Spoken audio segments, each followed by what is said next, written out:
So I've just got back from the EDS game. They lost 5-3 to Club Brugge in a pulsating game of football on a kind of sleepy Wednesday afternoon. And I really, really enjoyed it, actually. I know we lost, which is a massive shame, but £3 I spent on that and watched 8 goals. It was good fun as well, and I got to give the Club Brugge fans an awful lot of credit. They were genuinely a good laugh and really behind their team. And the probably better team deserved to win it in the end. I don't know how we messed it up, but probably rightfully so. But I wanted to talk about this game because even though I wasn't planning to do a match reaction for the Academy game, I think there's an awful lot to learn from that game of football.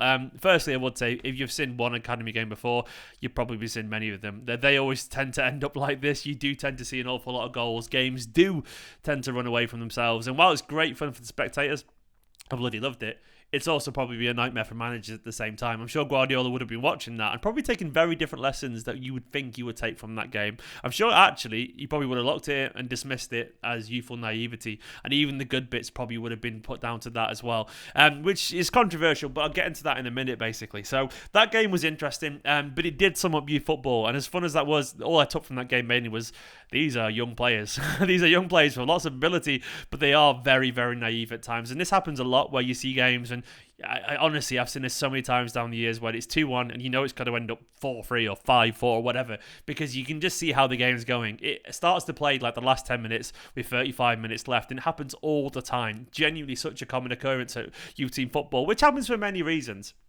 Mainly because they're young, there's naivety there. It starts to get very schoolboy football-esque. It gets end-to-end, and mistakes start to creep in. Players start to try and do a little bit too much. The midfield disappears. They get a little bit tired, of course, because they haven't quite got the stamina and the physicality yet. And they start getting, a little bit rash and so on. So you see a lot of football where goals come relatively easily, a few passes and they're through and goal. And this happens an awful lot of academy football, which is fine. But for some players, it might not actually be good enough. And what I mean by this is because they're trying to impress the first team manager, which is fine, and young players do make mistakes, but they're going to have to be a little bit better.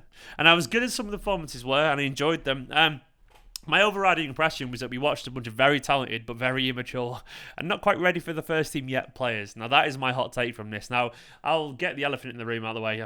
McAtee is a very, very, very, very talented footballer. The quality of his finishes almost rubbed the first team in the face with just how cool he is in front of goal. The first finish in particular was probably my favourite, really, when he just lifted it into the roof of the net from essentially a one-on-one.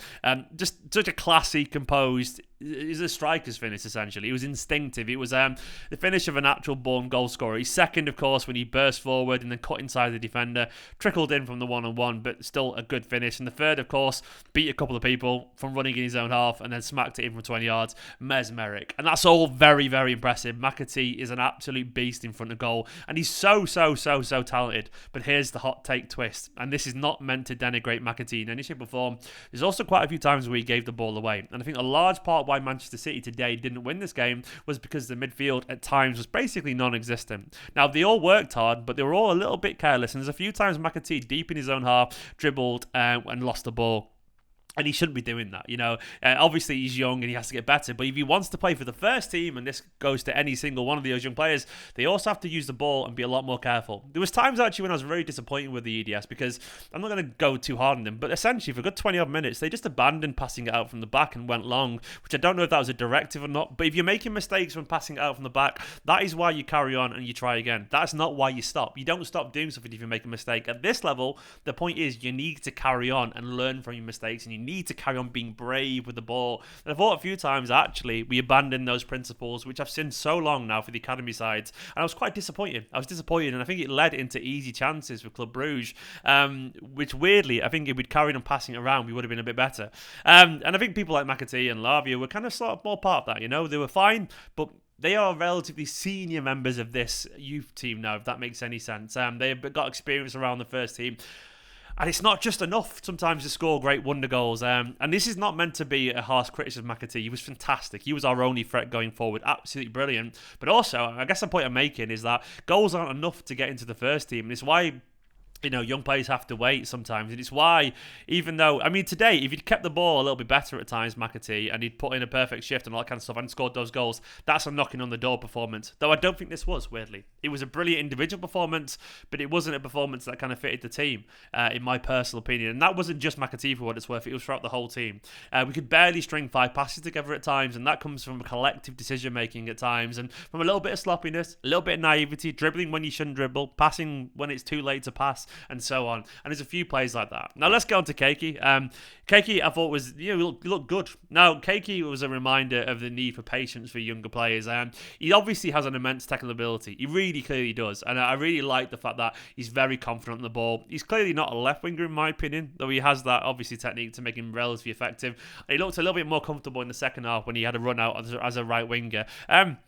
But I would advise caution. From what I've seen from him, he's nowhere near the first team yet. Not in a negative way, just more that he looks like a youth player, because he is a youth player, I guess. But obviously, I guess the expectation is because of Gabriel Jesus, when we signed a young player from Brazil, that he will come to the first team. I don't think he's going to get near the first team just yet, because I think he's got an awful lot to adapt in to do. And that's not to criticise him, because he clearly has ability. But based off what I've seen so far, he just looks like a very good youth player, but not a first teamer. And I guess what I mean by that is that, you have to consider the circumstances. Jesus would play for Brazil and so on. And as good as Kayky is, he's definitely a lot more wet behind the ears. He's a lot more raw, and I guess he's very much more new to the game than Gabriel Jesus was at the same time. Jesus was already a Brazilian international, so this is a different kettle of fish we're talking about here, a different level of experience, and definitely a different level of physicality. Kayky is a lot more drawn. He's a lot more gaunt. He's only a young lad. He's a lot more kind of like, he's smaller. He's not physically ready yet. And what I got from this is, you got to bear in mind that Kayky doesn't have to be better than, he has to be, of course, but he doesn't have to be, he's not challenging Mahrez and so on at the moment. He's actually challenging Cole Palmer. He's challenging the young players. And you have to remember that when, if some of these young players that we've got, McAtee, Palmer, Delap, so on, were over in Brazil, they'd be playing in Brazil. They would be, because the Brazilian business model for a lot of these clubs is to play these players young. They get an opportunity young. If they're a good youth player, they're probably going to get some game time, and then they play them young, and then they sell them to Europe for a lot of money. So that is their business model. And Cole Palmer, McAtee, people like that, Adozi, these would be getting games probably at some teams in Brazil, because they are very good young footballers. And it's a good chance, actually. It's a very good chance that Kayky is actually probably just a similar level to these guys.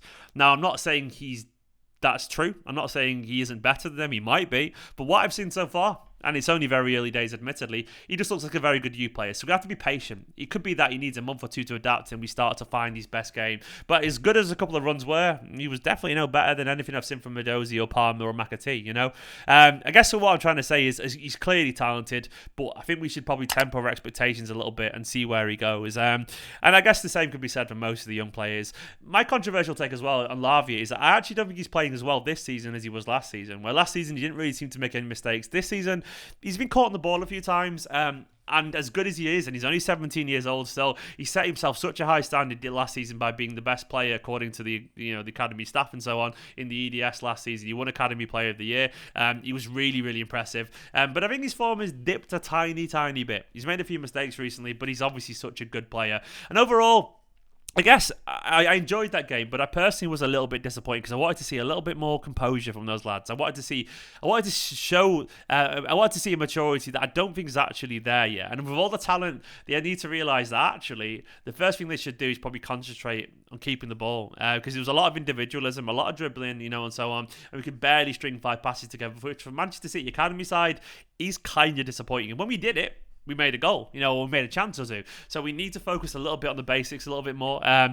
Really refine the maturity on the pitch. We've got an awful lot of talent, but we're essentially close to crashing out now. We obviously could do it, but we've got to win the next couple of games to go through, and it would kind of be on us. We should be getting through a group with Leipzig, Bruges and Pirate PSG. Obviously they're good teams there, but we've got the resources to do that, and a very good bunch of young players. If you want to be taken seriously, they have to be getting through tournaments like this. But once again, it is a young team, admittedly, but there is sort of senior experience there. Lavia, Wilson Esbrand, Finley Burns, TG and Riley, Bete, McAtee.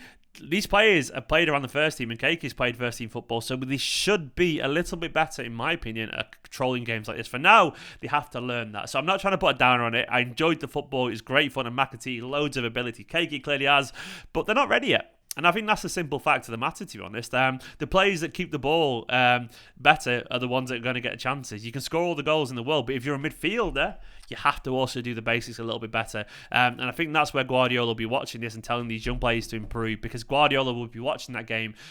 Well, he hasn't got any hair to pull out, but he'd be finding some, because that was sloppy. Good fun, but also incredibly sloppy. And you cannot take that into first team football. The margins of error are far too fine, and they are far too important to be sloppy at that. And I guess the point I'm making is, like, it's easy for these young players, it's easy for McAtee, but I guess in this instance, maybe that's why he's got a tendency to try and do it all himself at this level, and he needs to probably be a little bit more considered. But James, if you're somehow watching this, fantastic player, mate. Sign the contract. Trust Guardiola with your development. Trust Manchester City with your development. You're an incredibly good player, and I'm not trying to be overly critical because your performance is fantastic.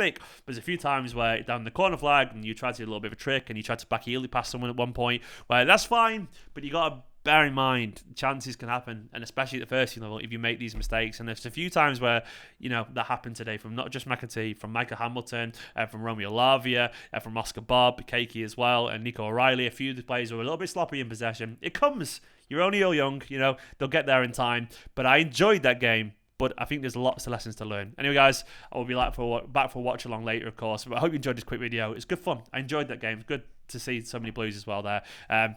Big up the Bruges fans are a good laugh. In a bit. See you later.